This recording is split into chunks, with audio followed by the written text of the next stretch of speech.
திரு கார்த்திகேயன், எடப்பாடி பழனிசாமிக்கு சவாலா இருப்பது திமுகவா, பாஜகவா, இல்ல ஓபிஎஸ்ஸா?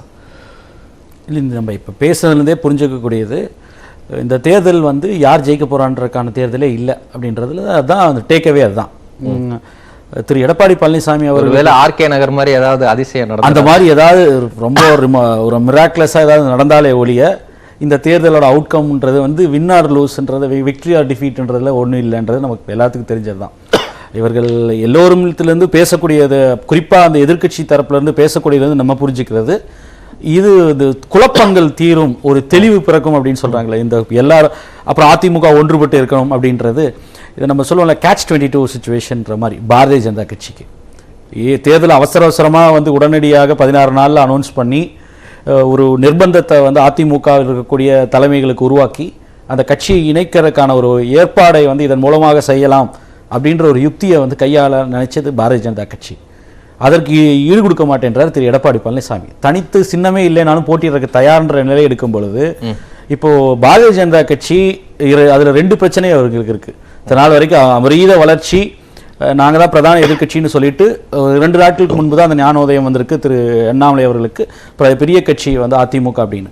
ஸோ அந்த கிளைம் இருக்குல்ல, அந்த பிம்ப அரசியல்லாம் வந்து சிதைந்து போகுமோ இந்த தேர்தலில் நின்னா அப்படின்ற ஒரு அச்சம். இரண்டாவதாக பாரதிய ஜனதா கட்சியை வந்து இந்த அதிமுகவை, குறிப்பாக எடப்பாடி பழனிசாமி அவர்களை இந்த தேர்தலை பயன்படுத்தி ஒரு கட்சி ஒன்றிணைவு, அதிமுகவை ஒன்றிணைத்து 2024க்கு பயன்படுத்தி கொள்ளலாம் அப்படின்ற எதிர்பார்ப்பு அது அவங்களுக்கு பேக் ஃபயர் ஆகுது. இல்ல, இப்ப நான் ஒருவேளை இப்படி கேட்கிறேனே, இப்ப தேர்தல் ஆணையம் இது வரைக்கும் தேர்தல் தேதி அறிவிக்கல, தாமதப்படுத்துதுன்ற ஒரு பேச்சு வந்துருச்சுன்னு வச்சுங்க. இதே திரு கார்த்திகேயன், யாருக்காக இந்த களத்தை தேர்தல் ஆணையம் தயார்படுத்தி கொண்டு இருக்கிறது, இன்னும் ஏன் தேர்தல் தேதி அறிவிக்கல அப்படின்னு சொல்ல மாட்டீங்களா?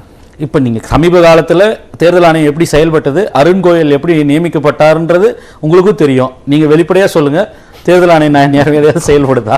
ஒரு ஃபேர் அண்ட் ஒரு இம்பார்ஷியலாக தான் ஆக்ட் சார், எந்த முடிவு எடுத்தாலும் இப்படியான ஒரு பார்வை வரதானே செய்யும். நாங்கள் இந்த இருக்கக்கூடிய சிச்சுவேஷனை தான் நம்ம அசஸ் பண்ண முடியும்.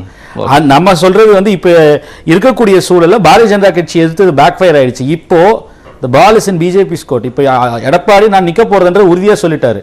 இப்போ பிஜேபிக்கு கட்டாயம் இருக்கு, நீங்க வந்து will you go with EPS or OPS ன்றது முடிவு பண்ணணும். யாரோடைய போக போறீங்க, இல்ல இந்த தேர்தல் இந்த சிம்பிள் பிரச்சனையை இமிடியேட்டா தீர்த்து வைக்கணும் அப்படின்ற ஒரு நிர்பந்தம் ஏற்படுது. நீங்க அதுல சட்ட சிக்கல்கள் வேற. தேர்தல் ஆணையத்தின் ரெக்கார்ட்ஸ் படி இப்போதைக்கு இரட்டை தலைமை தான், ஒருங்கிணைப்பாளர், இணை ஒருங்கிணைப்பாளர்.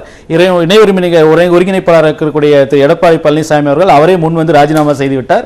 அவர் ஃபார்ஃபீட் பண்ணிட்டான்றது 2 நீதிபதி அமர்வுலேயே வந்து ரெக்கார்ட் ஆகின ஜட்மெண்ட் அது.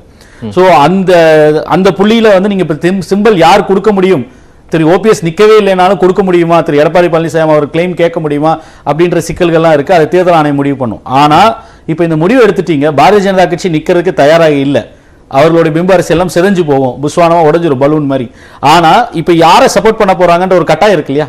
நீங்கள் அவசர கதியில வந்து கொண்டு வந்த இந்த தேர்தலால அதிமுகவில் யாரோடு நிற்பது என்ற கட்டாயத்தை வந்து பாரதிய ஜனதா கட்சிக்கு இந்த இடைத்தேர்தல் உருவாக்கி கண்டிப்பா பேக் ஃபயர் ஆயிருக்கு. அதனால அந்த நிர்பந்தத்தினால தான் நான் அதுக்கு தான் உங்களுக்கு சொன்ன கேட்ச் 22 சிச்சுவேஷன் அப்படின்னு. திரு எடப்பாடி அவர்களுக்கு வின் வின் சிச்சுவேஷன் தான்.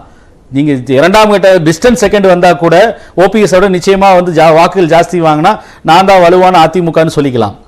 அதே போல வந்து அவர் இந்த இதுல எப்படி முடிவெடுக்க போகுது பாரதிய ஜனதா கட்சி அப்படின்றத பொறுத்து அடுத்த திசையை வந்து அவர்கள் தீர்மானிக்கலாம். அவர் வலுவா பாரதிய ஜனதா கட்சியை எதிர்த்து அவர் பயணிப்பார், பாரதிய ஜனதா கட்சியை எதிர்த்து அரசியல் செய்ய துவங்கி விட்டார், கூட்டணியிலிருந்து கழட்டி விட போறார் அப்படின்ற முடிவுக்கெல்லாம் நான் போகல. அந்த தைரியம் வந்து திரு எடப்பாடி பழனிசாமி தலைமையிலான அதிமுகவிற்கோ ஓபிஎஸ்க்கோ இல்ல அந்த பல்வேறு அதிமுகக்கள் யாருக்குமே கிடையாதுன்றது தெல்ல தெளிவா தெரியும். பல்வேறு அதிமுக நான் சொல்றது அம்மையார் இவங்க சசிகலா அவர்களையும் அமமுகவையும் சேர்த்து தான் சொல்றேன். இவர்கள் எல்லோரும் பாஜகவை, அதாவது இவர்கள் எல்லோரையும் விட வலுவிழந்து பலவீனமாக இருக்கக்கூடிய பாரதிய ஜனதா கட்சி இருக்கு இல்லையா, ஒப்பீட்டு அளவில் இந்த 3 அதிமுக பிரிவுகள் அமமுகவோட பலவீனமாக இருக்கக்கூடிய கட்சி பாரதிய ஜனதா கட்சி தமிழ்நாடு தேர்தல் அரசியல் களத்தில்.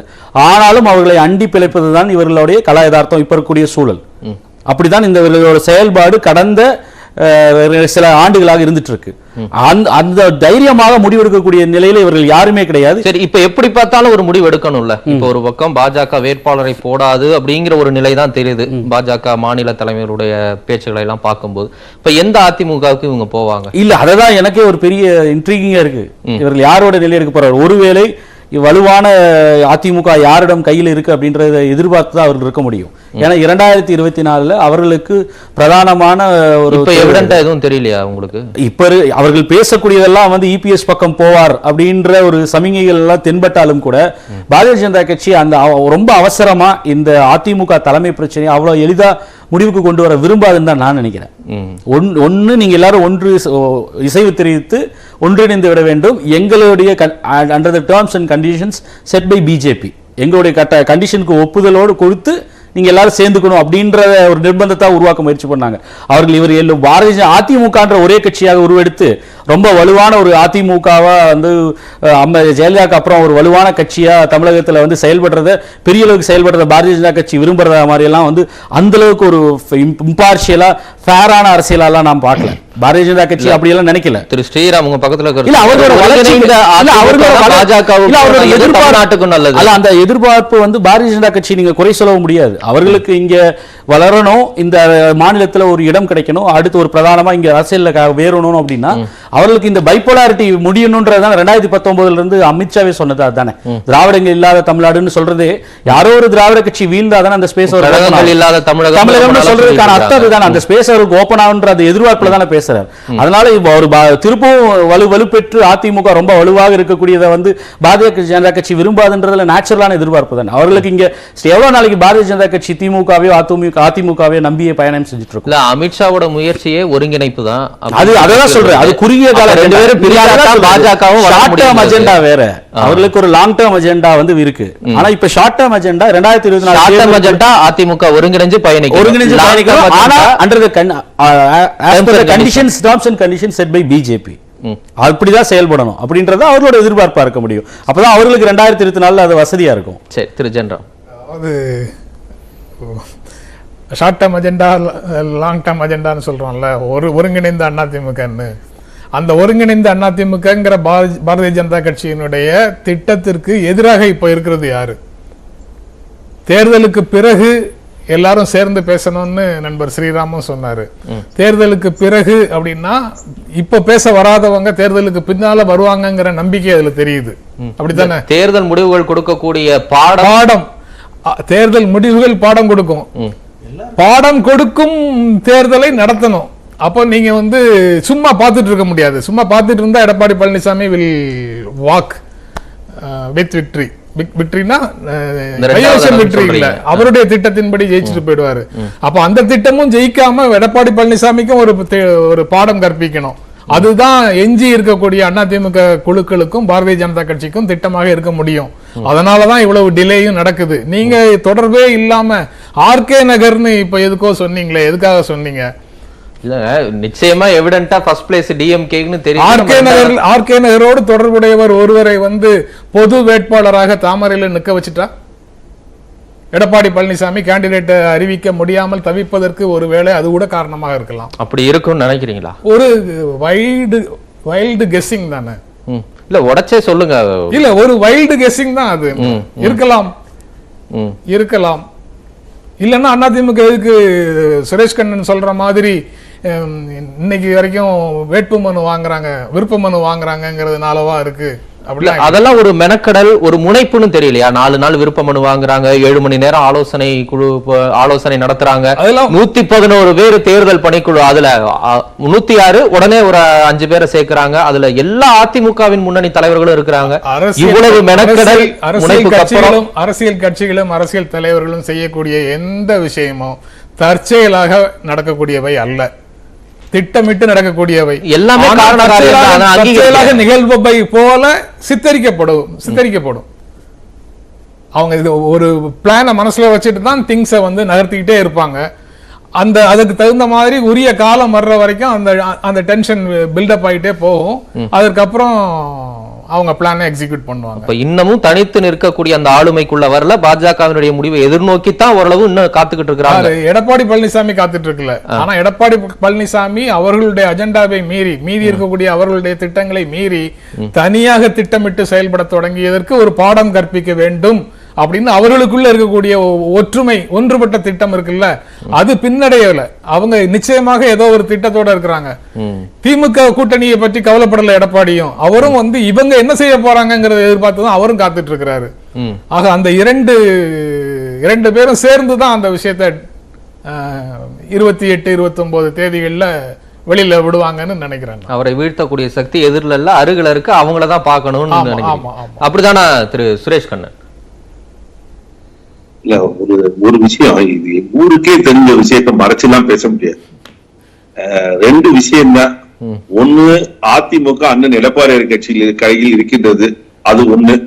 2வது வந்து நீலிக்கண்ணீர் ஒழிச்சவங்களா முடிவுக்கு வாங்க. ஒண்ணு எங்களுக்கு கொடுங்க, இல்ல அவங்களுக்கு கொடுங்க. 2ம் இல்லாம நீங்க சேருங்கன்னு சொல்றதுக்கு உங்களுக்கு வேலை கிடையாது. அந்த வேலையை பார்க்க வேணாம். அதுக்கு அடுத்த தயாரி நீலிக்கண்ணீர் யார சொல்றீங்க? எங்களுக்கு கொடுங்கன்னு யார சொல்றீங்க? உச்சநீதிமன்றம் தான் என்ன கொடுக்கணும் சார் உங்களுக்கு? இல்ல யாரா கேட்டகரிகளா சொல்லுங்க சுரேஷ் கண்ணன்.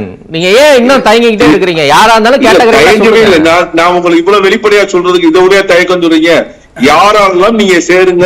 எனக்கு புரியல சார். நீலிக்கண்ணீர்னா யார சொல்றீங்க? உங்களுக்கு ஒண்ணுமே புரியாதுன்னு எனக்கு தெரியும். அதனாலதான் சொல்றேன், யாரெல்லாம் அதிமுக நீங்க எல்லாம் சேரணும்னு சொல்றாங்களோ அவங்க எல்லாம் சேர்த்துதான் சொல்றோம். நீலிக்கண்ணீர் வடிப்போரும் முடிவுக்கு வாங்கல். யார் அதிமுக முடிவு எடுங்க. நீங்க வந்து சும்மா நாளும் வெளியில இருந்து பஞ்சாயத்து பேசாதீங்க. இப்ப கூட கார்த்திகை என்ன சொன்னாங்க, 4 இருக்குன்னாரு. கிடையாது. அம்மா மக்கள் முன்னேற்ற கழகத்தை இங்க சேர்க்கிறீங்க. அவர் ஒரு தனி கட்சி நடத்திட்டு இருக்காரு. சின்னம்மா அவங்க அரசியலை விட்டு வெளியே போயிட்டாங்க. அவங்களையே நீங்க திருப்பி சேர்க்கிறீங்க. அண்ணன் OPS ஏதோ விசுவாசத்தை காமிச்சு போராடிட்டு இருக்காரு. வெளியில இருந்து பேசுறவங்க களம் இது வரைக்கும் வரல, பிரச்சனை இல்ல, அது வரைக்கும் நீலிக்கண்ணீர் வெடிப்பாங்க. நீங்க சேருங்கன்னு சொல்லுவாங்க. இன்னைக்கு களம் வந்துருச்சு. இவங்க முடிவெடுத்து தான் ஆக வேண்டும். அண்ணன் EPS முடிவெடுக்கணும், OPS முடிவெடுக்கணும். அப்படி எடுத்து வந்தால் தான் முடிவு வரும். இன்னைக்கு ஒவ்வொருத்தரும் பண்ற துரோகம் நாளைக்கு விளைவை சந்திப்பார்கள். அதெல்லாம் விளைவை சந்திக்காம இருக்க மாட்டாங்க. இன்னைக்கு ஒவ்வொருத்தரும் துரோகம் பண்றாங்க அண்ணன் EPSக்கு. ஒவ்வொருத்தரும் எல்லோரும் தெரியும், எல்லோருக்கும் தெரியும். அந்த துரோகங்கள் நாளைக்கு அது வலுவடைந்து. இல்ல திரு சுரேஷ் கண்ணன், ஒருத்தர் தான் இது வரைக்கும் துரோகம் பண்ணாருன்னு சொன்னீங்க, அது OPS. ஒவ்வொருத்தரும்னா அது யார்? அந்த ஒவ்வொரு இன்னைக்கு கூட்டணி கட்சியிலே சரியா ஒரு முடிவு எடுக்கணும். யார் களத்தில் நிக்கிறா, யாரு செயல்படுத்துறா, எல்லாமே இருக்கு. எல்லாம் தெரிந்து நீங்க ஏன் நீலிக்கண்ணீர் வெடிக்கிறீங்க? களத்தில் வந்து வெற்றி தான் முக்கியம். வெற்றி தான் பெற முடியும். OPS நம்பி எதுவும் செய்ய முடியாதுன்னு எல்லோருக்கும் தெரியும். விசுவாசத்தை வச்சு என்ன செய்ய முடியும்? கள நிலவரம் வேறு. அந்த கட்சியே அண்ணன் கையில இருக்கு, EPS அண்ணன் கையில இருக்கு. அது எப்படி நீங்க வந்து இத்தனை நாளா வந்து எவ்வளவு செஞ்சு கொடுத்திருக்காரு ஒவ்வொரு கூட்டணி கட்சிக்கும். நீங்க எல்லாம் தார்மீகமா நின்று நிக்க வேணாமா? இன்னைக்கு நிக்கணும்ல, அதான முறை. அதையும் எதிர்பார்க்கிறார் அண்ணன் EPS. நீங்க இன்னும் நீலிக்கண்ணீர் வெடிக்காதீங்கன்னு தான் நான் சொல்றேன். முடிவுக்கு வாங்க. OPS சொல்லுங்க. என்ன சொல்லணும் OPS கிட்ட? OPS